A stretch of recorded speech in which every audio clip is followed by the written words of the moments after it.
This is a second generation. This is the second one I've owned, and if you want to know the story in the first one, we're not going to tell you. It's a very, very nice flying aircraft. Weighs about 48 pounds, 49 pounds I think we weighed it in the other day. Should handle these winds pretty good, we're going to see. The only really weak point in the whole airplane is the landing system. You have to really grease the landing. Other than that, it's a very, very nice plane. It's in the company of Eric von Slopalak, who was a World War.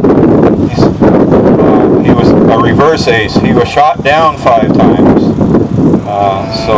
This is his colors. Now the wingspan on the Fokker D.VII is 120 inches. And Cliff just put his smoke system on. He may have a problem with that engine. I don't know, that's a typical World War I airplane catching on fire. Normally, the bigger the aircraft, the more realistically they will fly and the more true to the full-size aircraft. Since this is a 3rd scale aircraft, Cliff is able to do just about everything that the full-size would do. And now he's into a typical World War I loop, which is more egg-shaped than round. Cliff Russell was the first of our group to purchase and build this Fokker D.VII 3rd scale. Cliff had his first one for 2 years and did the fatal mistake of climbing too high, diving too fast, and pulled the tail off the first one. Good thing it happened to Cliff, because the rest of us were doing the same thing. Not that it was good that it happened, it just showed us what we should be doing. And Cliff just did a wing over there, which was a typical World War I maneuver.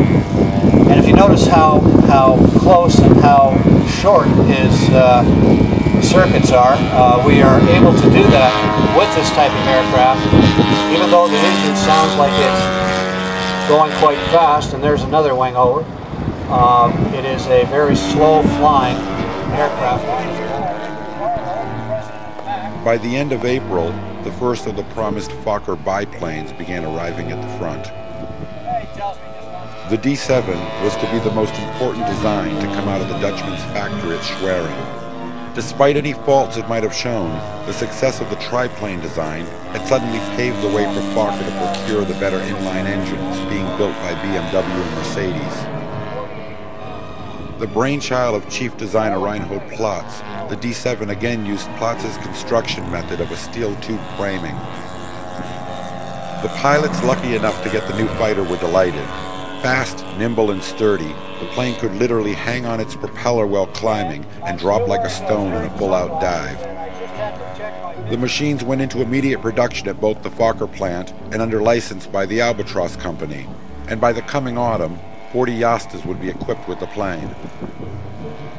With the Red Baron dead, command of Jagdgeschwader 1 went to William Reinhard, whom von Richthofen had named in his will as his successor.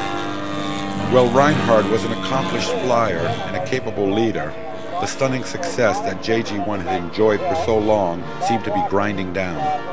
Towards the end of May, the wing was moved away from the killing fields of the Somme and relocated to the Marne region, further south, facing off against the French air service. The pace of the air war was somewhat slower on this front, and the pilots of JG1 were given somewhat of a reprieve for the time being.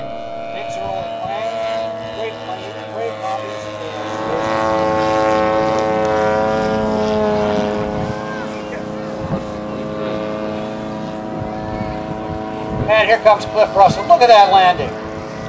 Hang on to it, Cliff. Hang on to it. No. Oh, there goes that. Oh, that go, Cliffy.